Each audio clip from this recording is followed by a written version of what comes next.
yang Raja kemuliaan.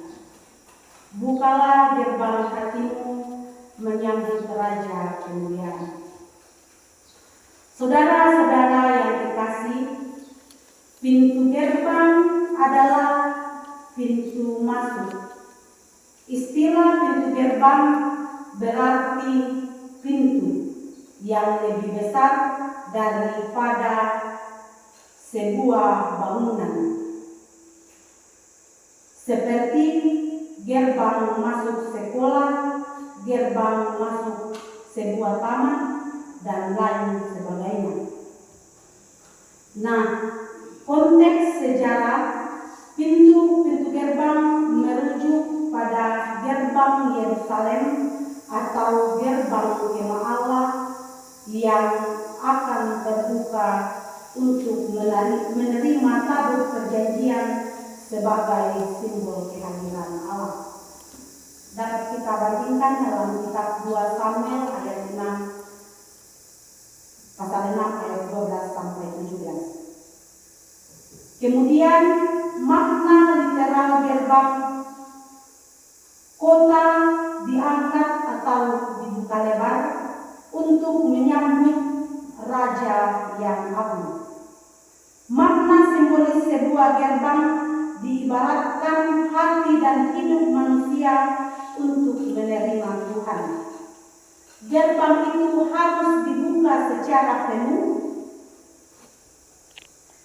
sehingga hati dan iman kita diangkat dari penghalang yang menghalangi Raja kemuliaan masuk ke dalam hati setiap umat manusia. Pintu-pintu yang berabad-abad atau gerbang kuno yang sudah ada sejak lama atau simbol hati manusia yang keras, yang hidupnya masih perlu dibersihkan, hidupnya masih perlu diangkat dari hidup yang lama, sehingga Raja kemuliaan dapat masuk dalam hati dan kehidupan manusia. Pemahaman teologi pintu-pintu gerbang juga merupakan gambaran pintu-pintu kekekalan, gerbang surga yang terbuka bagi kekekalan Raja kemuliaan. Nah, saudara-saudara, makna Raja kemuliaan dalam konteks perjanjian lama adalah Tuhan yang berdaulat perkasa dalam peperangan yang memimpin Israel. Kemudian Raja kemuliaan dalam konteks perjanjian baru adalah Yesus Kristus, Raja yang menang atas maut, masuk ke dalam kemuliaannya. Saudara-saudara sidang jemaat yang dikasihi dalam Tuhan, Kitab Mazmur dalam pembacaan kita pada pagi hari ini adalah Mazmur Daud yang sudah diubah Daud sebagai buah kegigihannya yang berhasil membawa tabut perjanjian dari rumah Obed-Edom ke Yerusalem. Bagi Daud, pemindahan tabut perjanjian itu merupakan suatu peristiwa yang luar biasa. Karena kemenangan ini bagi Daud bukan semata kemenangan dirinya sendiri. Kemenangan dalam peperangan saja itu disadari Daud bukan hanya karena pribadinya, tetapi juga kemenangan Allah dan keberhasilan mereka. Dalam hal ini orang Israel pada saat itu di bawah kuasa Tuhan untuk melawan kenajisan dan kuasa duniawi, iblis dan kejahatan. Sebab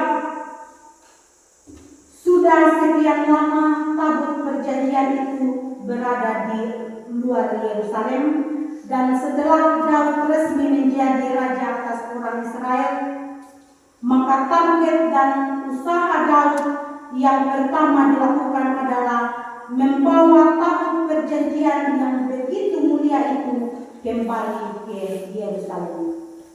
Maka keberhasilan mereka membawa kembali tabut perjanjian itu ke Yerusalem dianggap sebagai kemenangan Allah. Tabut Tuhan sebagai lambang kehadiran Allah diarak kembali ke Yerusalem. Tidak ada kemuliaan yang setara dengan kemuliaan Allah. Sebab itu Tuhan disebut sebagai Raja Kemuliaan.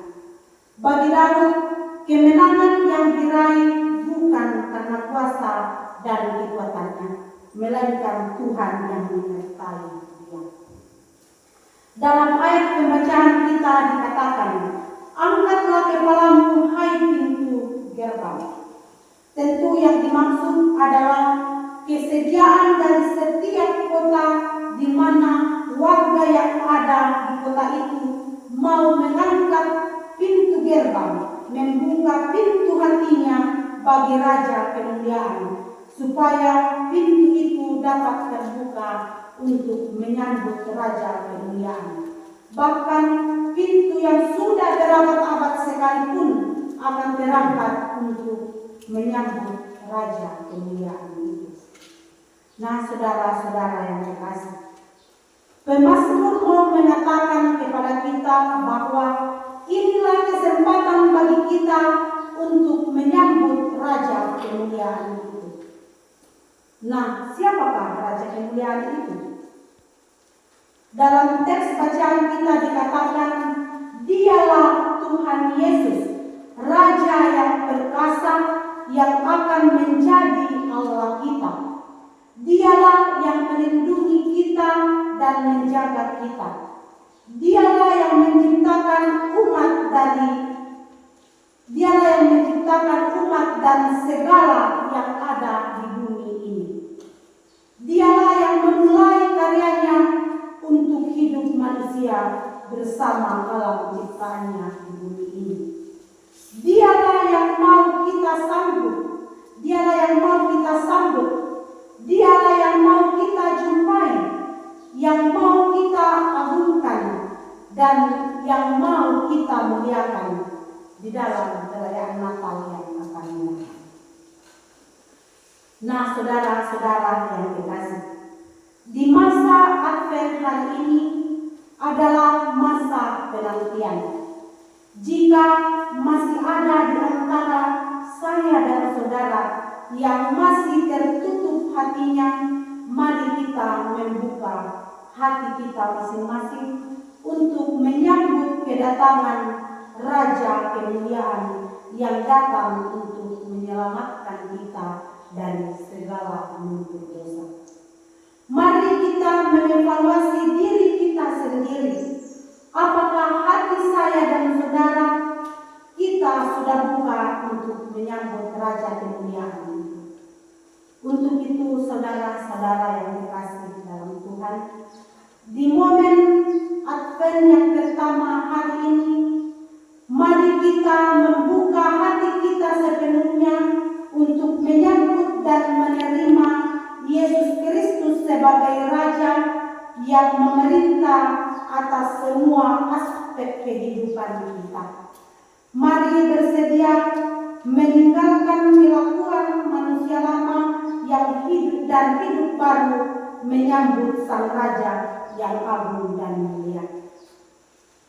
Mari memahami masa Advent adalah masa kedatangan atau persiapan kita menyambut peringatan hari kedatangan Tuhan Yesus yang pertama yang sudah lahir di Bethlehem dan menyambut kedatangannya yang kedua kalinya di akhir zaman ketika semua ciptaan Tuhan sudah siap. Mari menyambut Yesus sebagai Raja Kemuliaan bagi kita. Selamat merayakan Minggu Advent yang pertama. Tuhan Yesus memberkati. Amin.